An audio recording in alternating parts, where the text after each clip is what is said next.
Hello, everybody, and welcome to another episode of the Club Lorcana podcast. This is episode 52. I'm one of your hosts, Jeremy Bertrioni. With me, as always, Zan Syed. Hello, hello. And we have friend of the podcast joining us today. We have Ryan Walker. I made it back. Big congratulations to Ryan Walker. We're going to talk about it later. He won a set championships. But first, we signed up for DLC Milwaukee and DLC Bologna, Italy. And it went about as well as I expected it to go. Yeah. That is to say, not good. It was itinerant fiasco. Zan, why don't you paint a little picture of what it was like Tuesday morning trying to sign up for the DLCs July 16th? It was a little bit of a bait and switch. Okay. Right. So, all of us are sitting at our computers, super prepared, have made our accounts at the Pastimes website for Milwaukee. And basically they switched to Eventbrite last second at exactly noon, and kind of all of us were fumbling to try to get the ticket.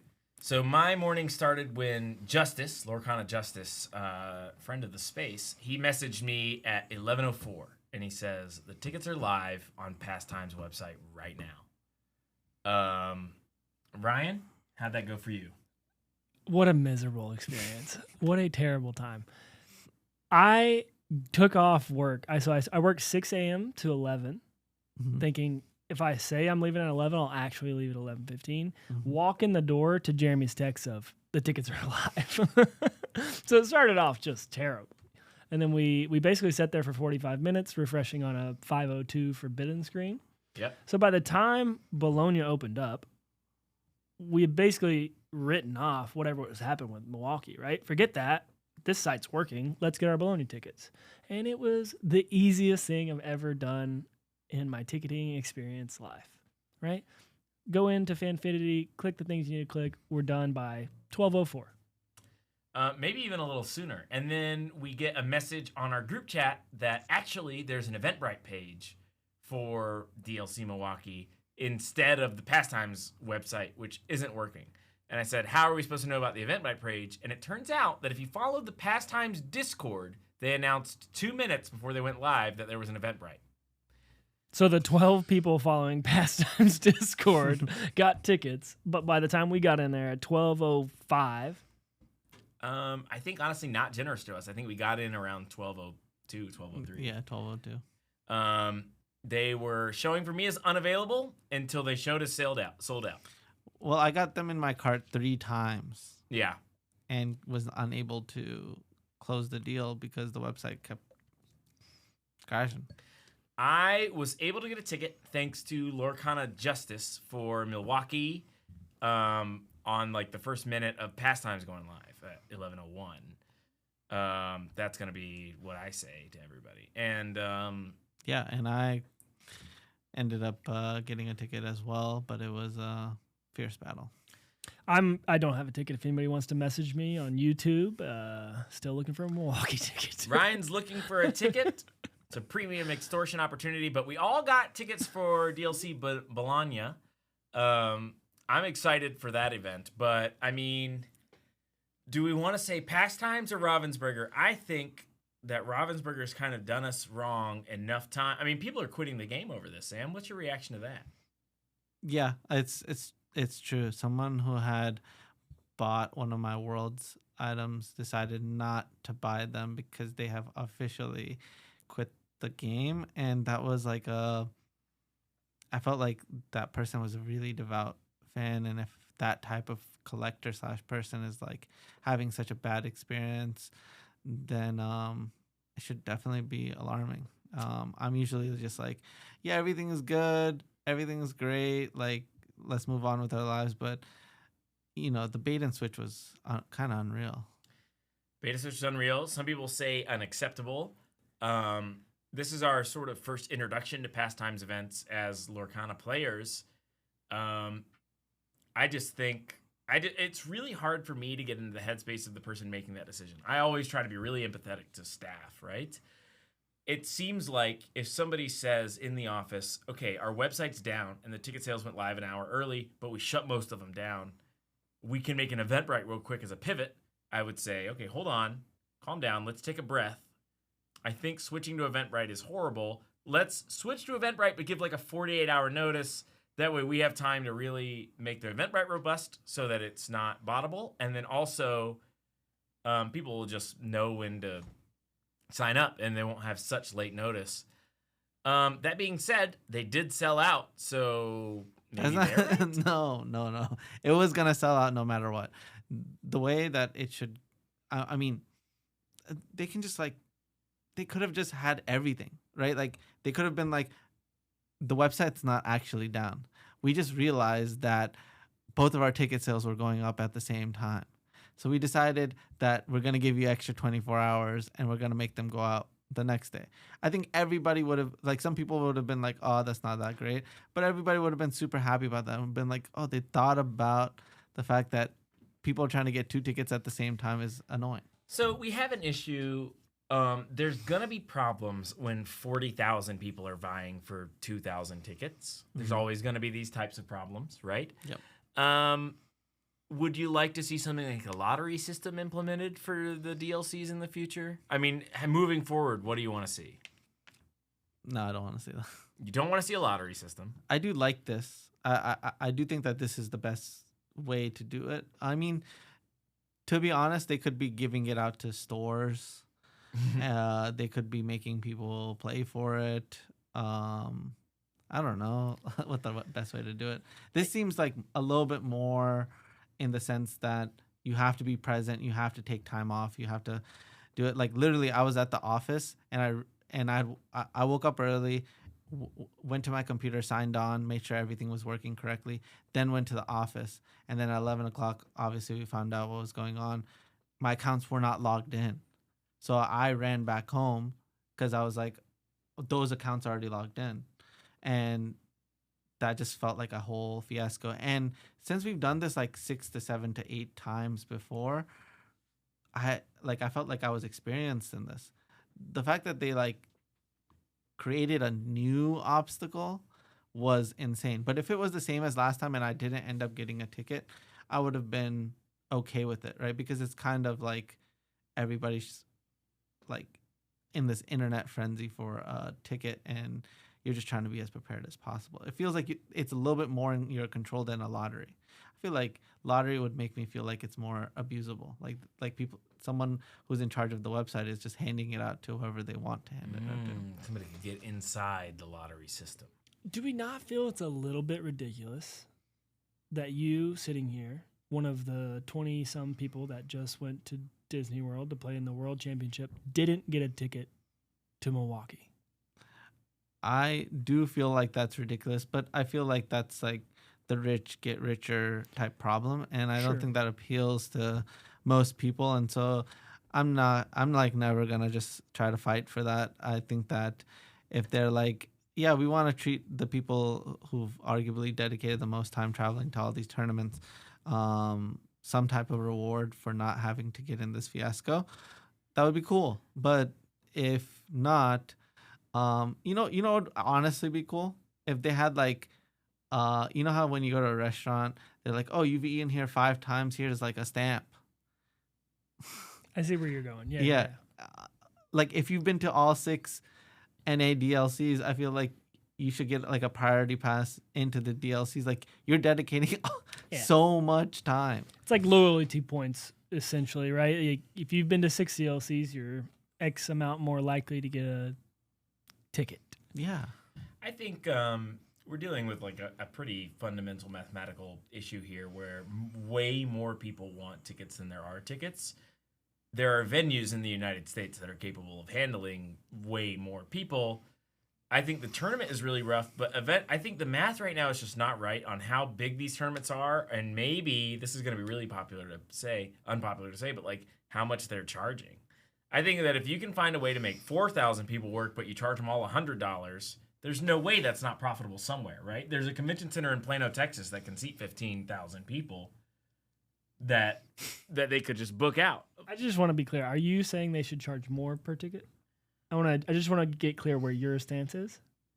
Let me think. The ticket price is pretty absurd.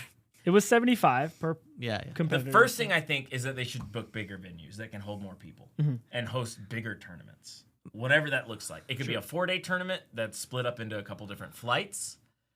It can be like a multiple like gateway tournament where you X2 day 1, X2 day 2, and then you're into day 3, which would be like our DLCs that we know now. But I think that widely more tickets should be made available. That's what I'll say. Yeah. My answer to your Yeah. question. Okay, sure. Basically, while I'm listening to you, the whole time I'm thinking, doesn't this problem just get worse and worse and worse as we go on? If we're under this same system, isn't it worse a year from now? Because there's more demand for well, maybe there's less demand if we continue this trend, but there's more demand next year, and then the next year there's more demand. And so how do we stay under the same system if the demand continues to grow? No, I mean, like, imagine if we had 6 DLCs in NA right now with the increase in international DLCs. And we had, let's say, 6 in Europe instead of 5. I think that would have made it so that people are more so thinking about the ones that are actually close to them rather than trying to get into whatever they can get into. Yeah.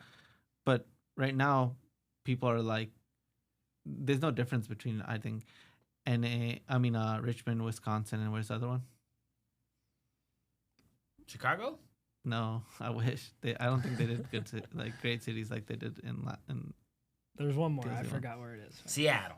No, that was a great city. Atlanta. No. I'm just naming the most banger cities. It's Richmond, Wisconsin, and somewhere else that... Pittsburgh, Columbus, Cincinnati. No. What's another C in Ohio? I don't think it's Ohio. Split the difference between the two we said. It's just Cleveland. Nope. You might have said the right one, and we just really don't know. You gotta no, that's wrong. I mean, it is Cleveland. The cities that we had in season 1. Bangers. Oh my god. I remember the city. What? Indianapolis, Indiana. That is it. Oh my god. I was so close. A city that I bet it's in that convention center that we've been in 100 times. Yeah, definitely. And the Richmond one, I know the Richmond convention center. You know why it's that one? Because TCG player 50K. Oh yeah. I went there, and guess who it was hosted by? Pastimes. So I've done this whole shenanigans, and it was an interesting experience. Every time I walk into the Greater Richmond Convention Center, I get like a profound sense of like, I've been here before. Like, oh, I just remembered. Okay, so they used to have this whole like DLC situation, right? Who's they? For Pastimes. Pastimes used to have a whole DLC situation. Through TCG Player for Magic. Okay. They used to have this sick point system. You used to be able to play in like these set championship style tournaments, and what you would win is tickets. Yeah. And you needed 20 tickets to be able to play in their 50K. Essentially like the DLC. And I thought that system was so sick because you could show up to the tournament the day of, and someone would be selling 20 points, or the vendors would be selling 20 points, and you could get into the thing. Now, let's say you wanted a buy. It was like, I think 20, if you got 20 more points, let's say you got 40 points, you got 1 buy. If you got 60 points, you got 2 buys. And that's where it stopped. But it was such a cool system. I remember like I had 19 points going into that tournament, and I just went up to a vendor and bought 1 point. And I was like, okay, now I'm qualified for this tournament. I don't know if that sounds like a really cool system. I hate the sound of that. I think what they should do is they should get a batch of 1,000 Lorcana players and drop them off on an island. Give them all a gauntlet with 2 star chips on it. And then they can bet star chips against one another. And if you get 10 star chips, you get to go to the castle at the center of the island where a man with 1 eye creeps on you and you play against him. What happens if you get to 0 star chips? You're banished from the island. Oh, just the island. Okay, great. Yeah. Tribal council ever? Shadow Realm. He's talking about Yu-Gi-Oh. Yeah, I got it. In other news, Ryan won a DLC. I did not win a DLC, but I wish I did. Oh, never mind. Ryan won a state championship. Whoa, you won the local I won the CCS. Secret, had to be their DLC. Yeah. He won the secret, had to be there. Charlie CCS Set Championship, where the prize was a Jafar playmat that we have featured prominently right here. I'll hand it to you. You can hold it up to the people you love. Hey, look, that's a really nice playmat. I feel like it's the best mat so far. I feel like all of us can agree on that, right? Stitch Rockstar. Stitch Rockstar. Okay, in other news, Ryan, what did you play? And this segues us into the thing we always love to talk about the most, the metagame. The metagame, yeah. So I won Charlie's with Purple Steel Broom Boys. So I played the Broom deck. I had done some testing earlier in the week, and it just felt unfair. As far as the Purple Steel decks go, Yensid and the Brooms put in so much work.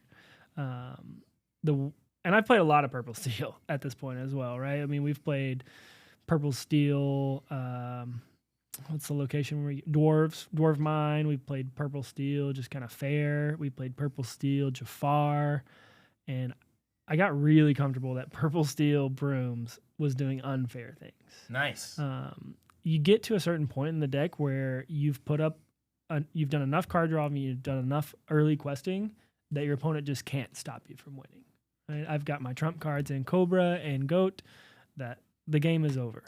Let's talk a little bit about the metagame of the tournament you won. What would you say the most popular deck was? Man, it was kind of surprising, actually. We walked into the room. The room had to be 35-40% blue-purple. No, it was 80% blurple. No, it was insane. like 3 people out of 28 not playing blurple. That makes so much sense. Everyone's playing blurple. There was like at least 5 or 6 blue-purple decks. No, there were like very 10 or 11. Very few, maybe 2 red-blue, 2 red-purple, only 1 steel song in the room, and then a sprinkling of other decks. 1 green steel, 1 blue steel. Song. What is that room? It was pretty insane. It was I a weird did not room. expect that room. A lot of blurple. So I played blue-red items. I had a really tough time beating blurple that day. I went 1-4 on the day. I conceded. How many times did you play against blurple? I played against blurple. So I went 1-4. I played against blurple 4 times and lost to it every time. And then I went 1 against somebody who wasn't on blurple. Oof. And how many times did you play? I played it at least 4, probably counting. Did you say 4? At least 4 times, yeah. And crushed it every time. I don't know if I lost. His deck was really well positioned against blurple. I feel like mine was really not well positioned against blurple. I could wrath their board a couple times, but they honestly just kind of threatened to win before I could do like a Tamatoa thing.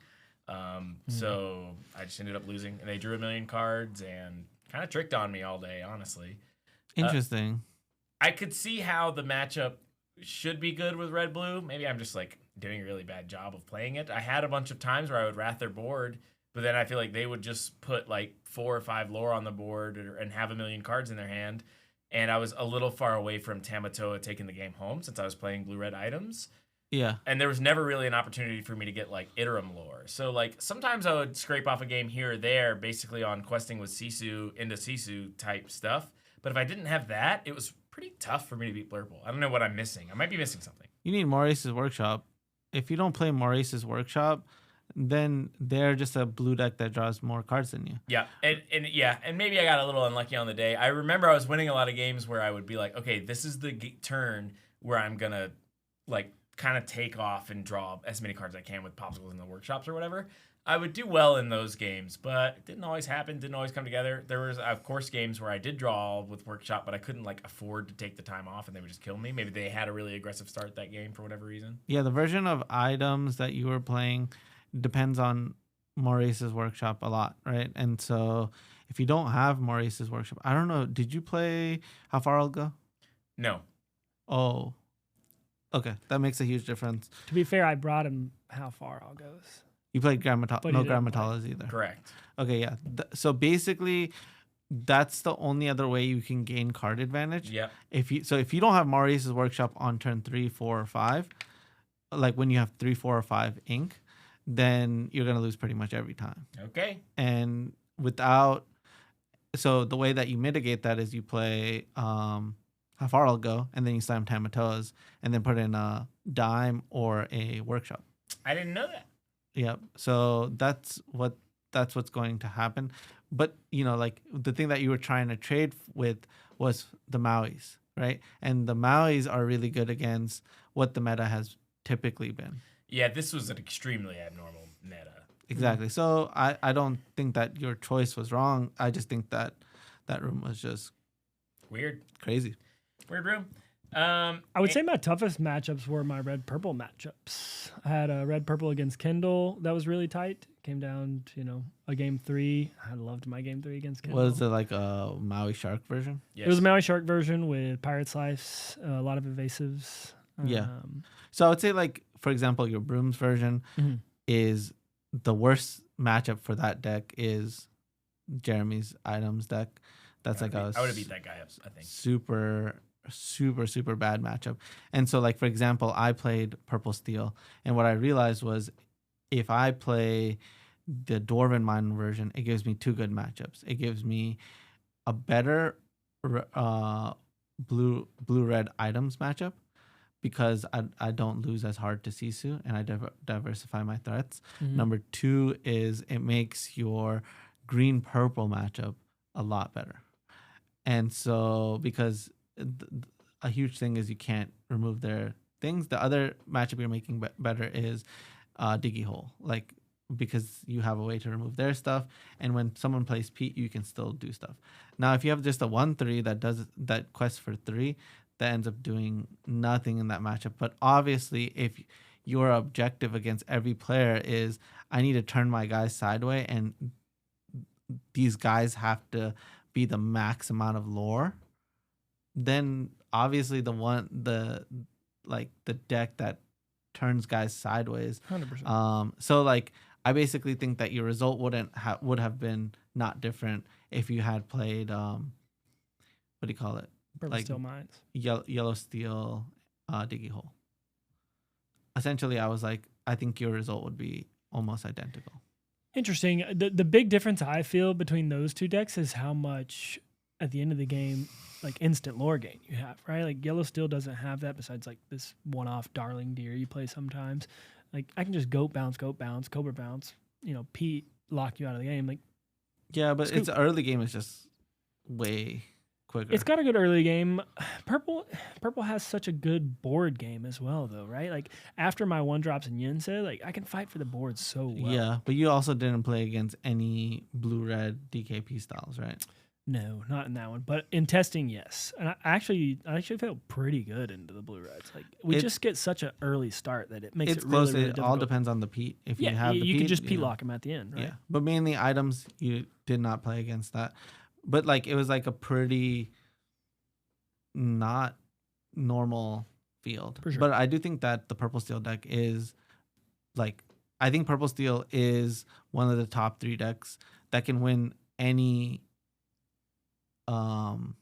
set championship, right? So like for example, I had a coaching session and that was one of the decks I recommended before this past weekend, and I was like, yeah, Purple Steel is a great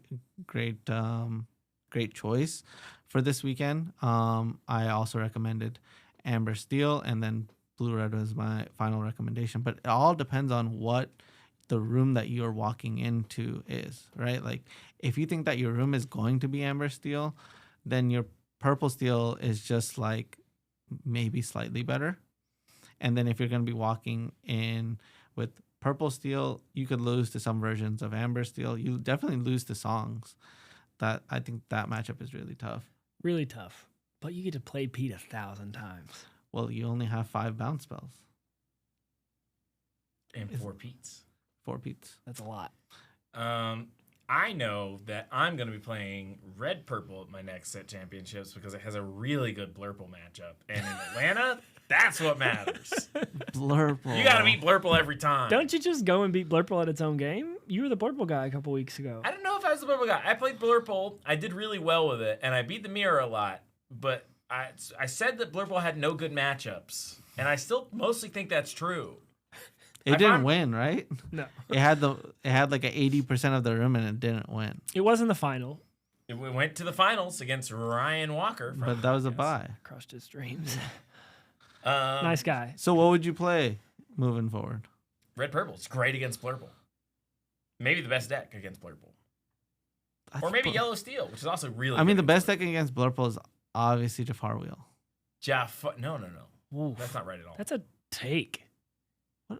What are you guys talking So I've been about? playing a lot of Jafar. I always play a lot of Jafar Wheel right now, and Are you guys that's tough. I sometimes. literally went to a different state. I know. Yeah. I remember that. I think we're in a different time period at this moment. These blue purple decks are different. They kill Jafar on site. You don't get to untap with any Jafar. Wait, how? Okay, so I play Yeah. 2 Jafars on turn 4. How do you Yeah. kill it?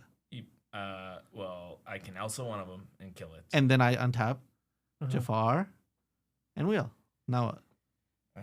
Let it go or Hades. Your Yeah, but I already How won. many times do you get to play 2 Jafars on turn 4? That's a Zan lot. sets it up. Pretty often, but you don't even have to do that. You can just do Jafar into Jafar. True. What do you mean? How often can you go 3 cost Jafar into a 4 cost Jafar or another 2 cost Jafar? Jafar, purple, blue sets their whole game to be in a spot where they have more ink than you, more cards than you, and they've 3 answers for a Jafar in their hand. That's like what they're trying to do the whole game. I understand, but I'm asking you guys a question. Mm-hmm. And I played against They Blurple enter in the- that tournament 5 times. They Into the Unknown the first one, and then they also did- the second one. How did Yeah. they into the unknown? It only It's cost exerted. 3. It's exerted. Why is my guy exerted? Oh well. You had to clear something. You had to Why would I exert. exert my Jafar? It's a But combo. okay, so thing. hold on. Isn't the argument at this point now like Jafar Wheel's just the best deck? If you always play 2 Jafars on 4 and threaten to win the game next turn. No, that's not what I'm saying. What I'm saying is that the anti Blurple deck is Jafar Wheel. I don't feel like that's true. I feel like if I'm playing Blurple and I'm up against Jafar Wheel, I have a pretty good shot. I am Dude. not playing against Zan Syed, who I never beat, but I'm playing against other people who I beat all the time in a similar circumstance. It is your best matchup. It's not even close. Great. You're gonna make me play it against you, and I'm gonna Yeah. hate that. All right. And Do you guys want to know what we're doing for the rest of the night? We're just going to be blowing. I mean, tune into the next episode of Zan beats Jeremy on Blurple versus Jafar Wheel 10-0.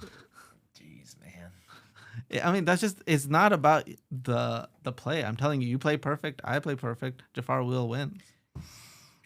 Anything else you want to say about the metagame? It's kind of the same as last week's. Go look at we did a really good in-depth metagame analysis. Well, what would you play this weekend? I already said purple red. You dismissed it instantly. I've been testing Jafar Wheel all week. Wait, do you think that the room is going to be 'Cause it's Blurple? good against Blurple.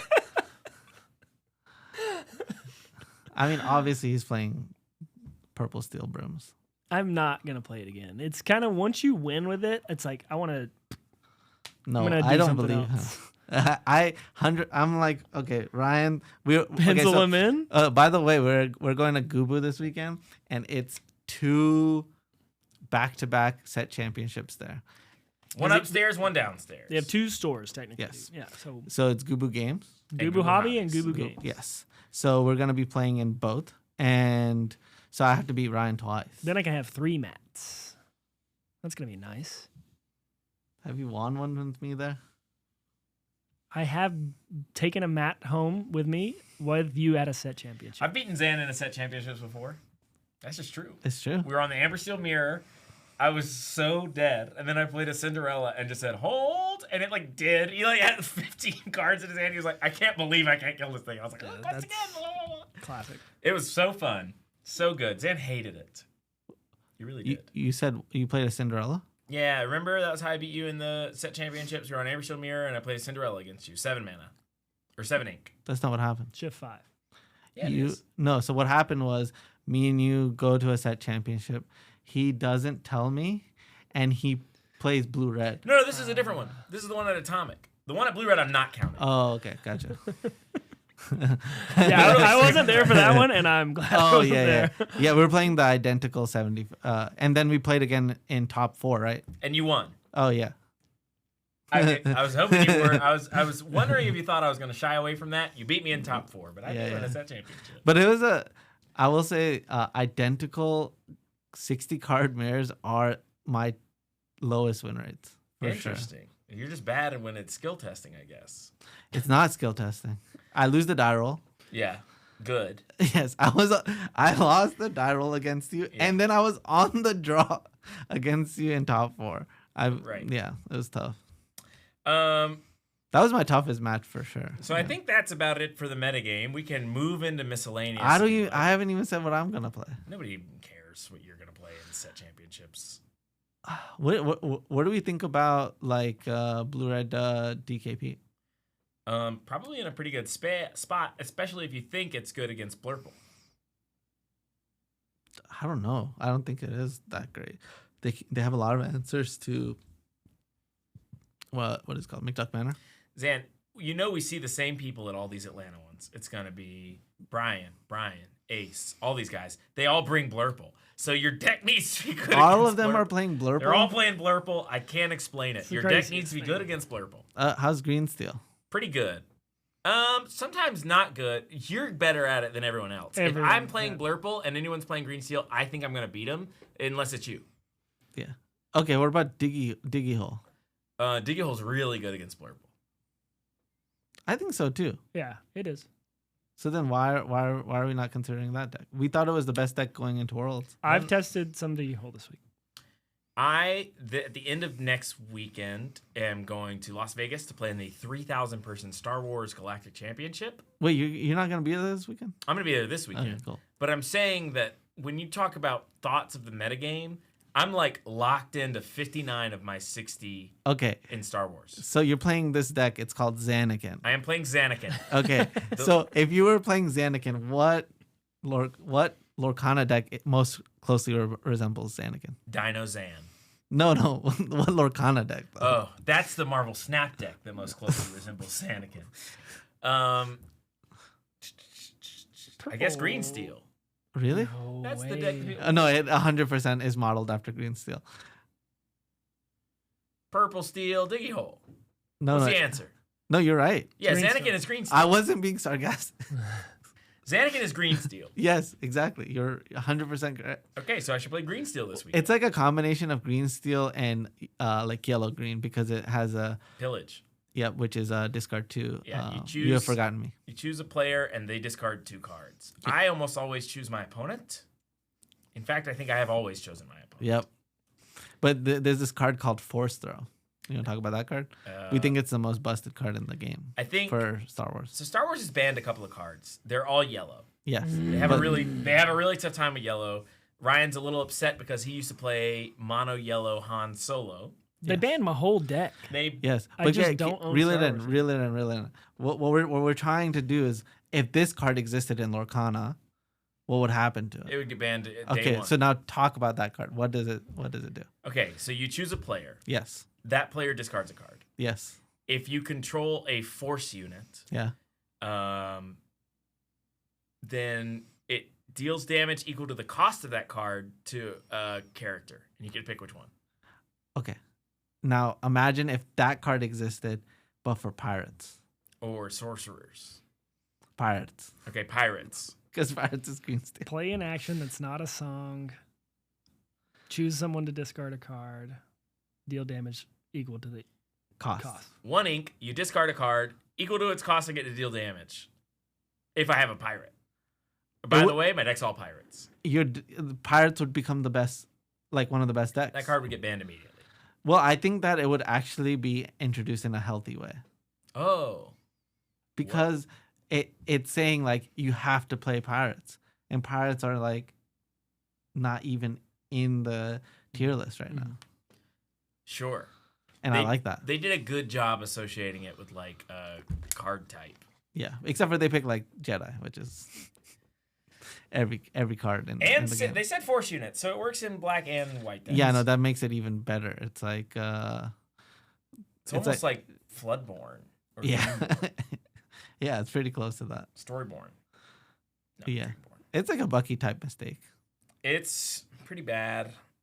But I like Star Wars a lot. I'm going to go play in the 3,000 person tournament. But all this to say, I haven't been thinking too much about Lorcana metagame outside of my spaces, where amazing voices like R&B, Braden, Justice came and talked this past week, and Ryan. Wow. So what was their number one pick? They don't know. What? They don't know. They don't know. They're bad.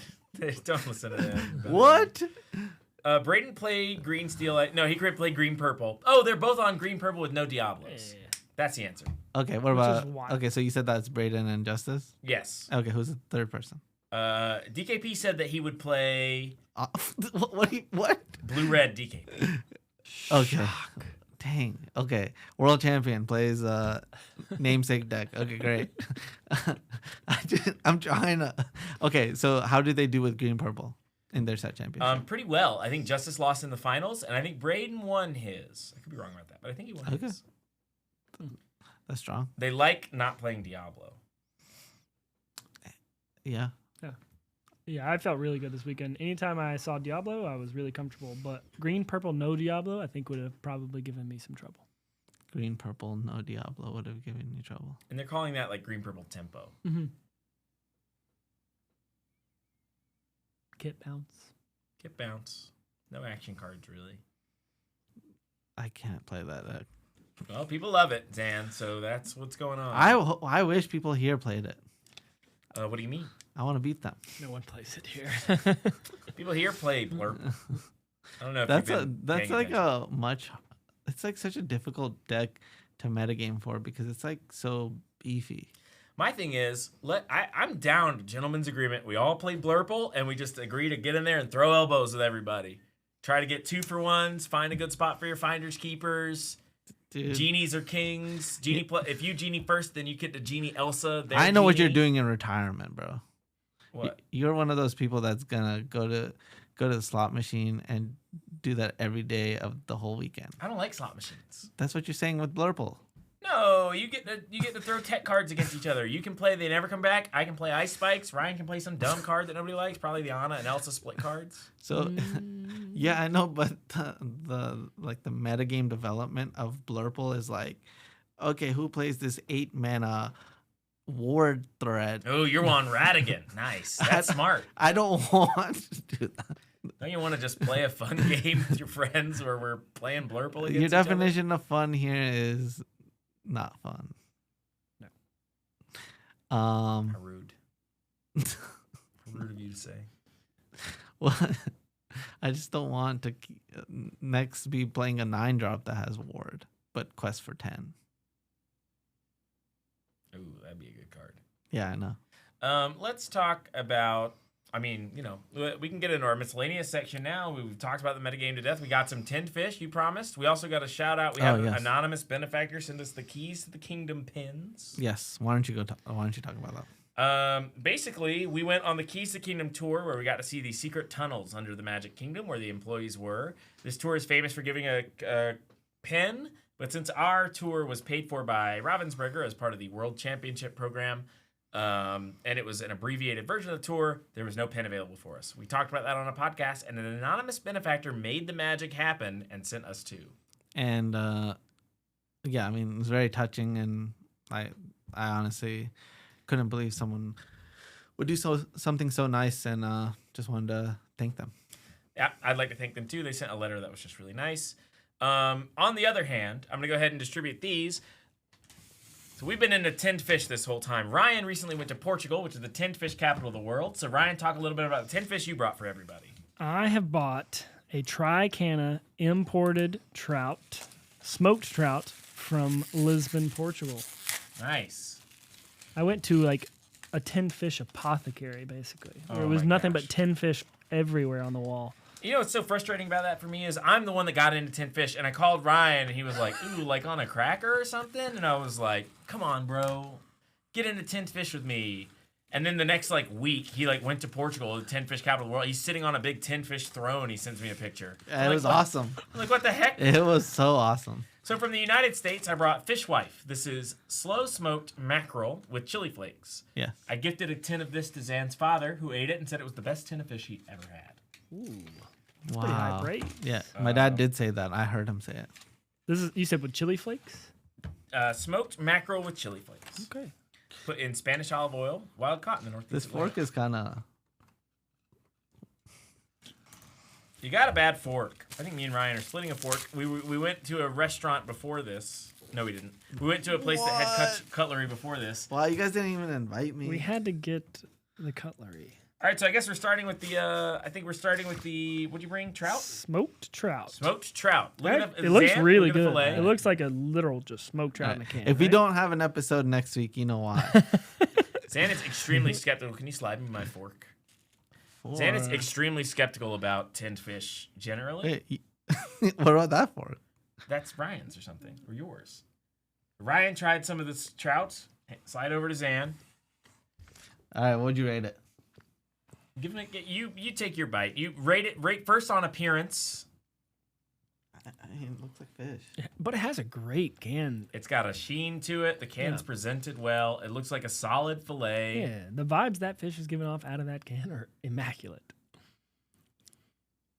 Zan tentatively tries a bite. It's got a great smokiness to it, this one.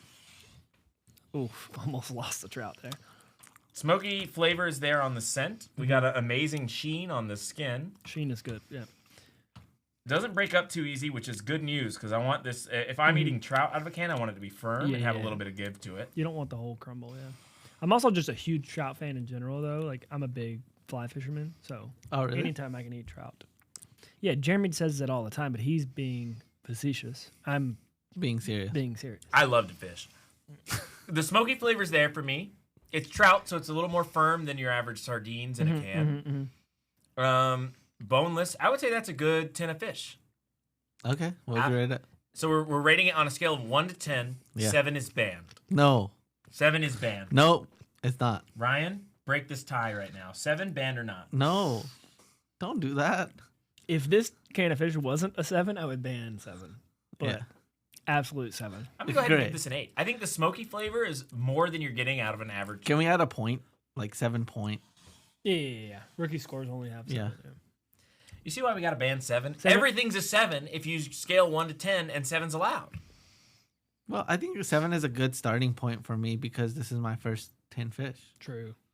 That was your first 10 fish? Yes.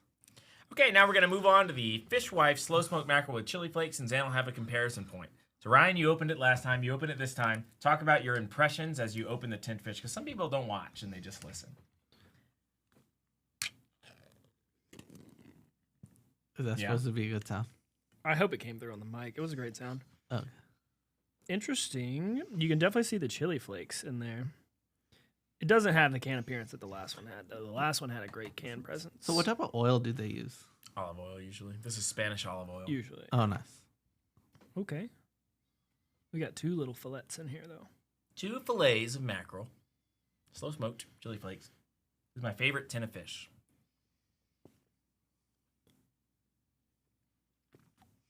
His face says it all. Ryan really liked If I don't have that reaction, then please don't be mad. Oh my gosh, for chili flakes.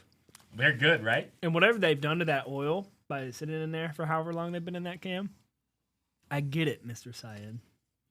My dad said it was the best. They're my favorite 10 of fish. Oh my gosh, that's good. I give it like a 9. It's up there. Yeah.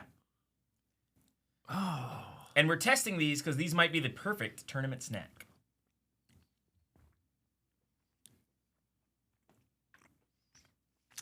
It's good.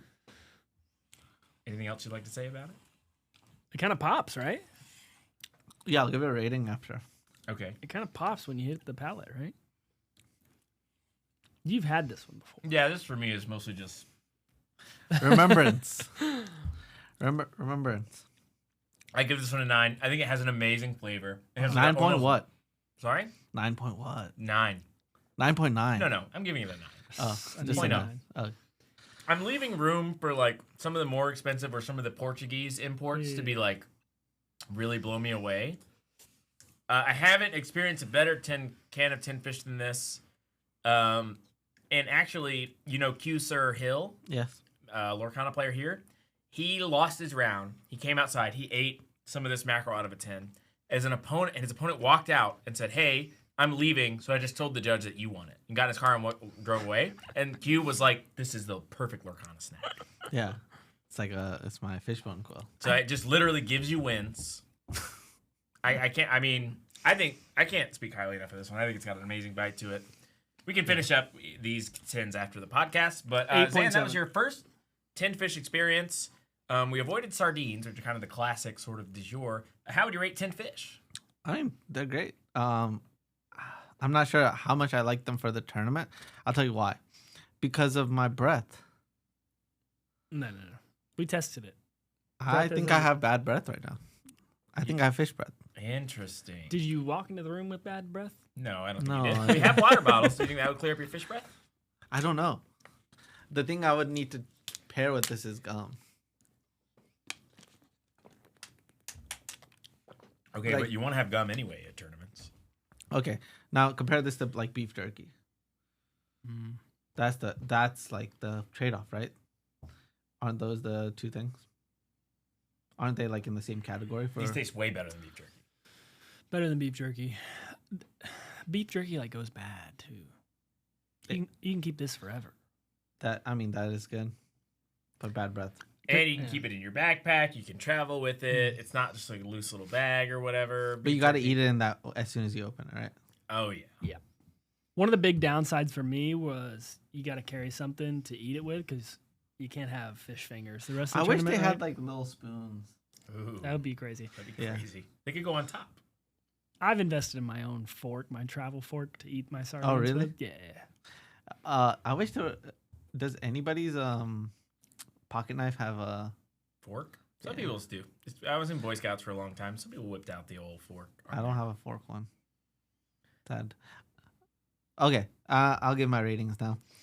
I'll give this one dude. If it had the flakes from this one, Sure. it'd be like the best of all time. But I'm gonna give this a 7.2. 7.2. I'm gonna give this a really high one actually.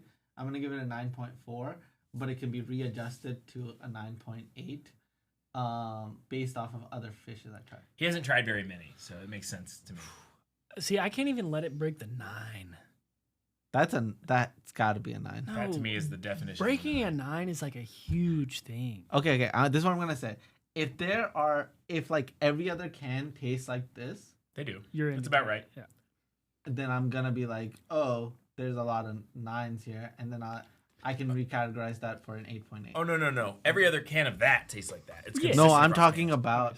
Yeah. They're usually much worse. The sardines are like kind of whatever. I I'm would, not a I, sardine I guy. would say that your canned fish purists would say that this is kind of an obscure, like crazy flavor that they put into this can of sardines, right? Your average can of sardines isn't going to have the like crazy chili flake flavor blast that one just did. But I don't even like sardines. But we're trying to taste the fish here, man. You know, I know, but what I'm trying to say is I don't like sardines. The flavor is so strong. Like If this so was your good. first tin of fish ever, how do you know you don't like sardines? I've had sardines before and not canned. No, but a canned sardine's a whole different thing. Okay. All right, we're coming up on the hour. Thanks so much for joining us. This was our Tinned Fish Review podcast. I was one of your hosts, Jeremy Bertaglione. You can find me every Mondays from 7 to 9 Eastern. Ends up being about 1 to 2 or 1 to 3 in English in England on the space on Twitter. So the easiest way to find that is to follow me at MoxJeremy, MoxJeremy, on Twitter. That's me. Zam, where can they find you? You already here? Ryan, where can they find you? I'm Mosley on Twitter, ATL Ryan Walker, and that's it. I want to say one last thing. All right. All of you people who have been messaging me about having tough experiences in your set championships, making mistakes, etc. I just want you to know, like, don't take it so hard. Like, just reel it in for a moment and just think about what you could control. If there was something that you could do to get a better result, then there's something there for you to like ponder on and like agonize over and like try to become better from that. But if you lost because there was nothing you could do and you were just chasing that specific result, let it go. Let it go and let's move on to the next tournament and hopefully you get the result there and and you like and your decisions actually matter. All right. See you next time. Bye.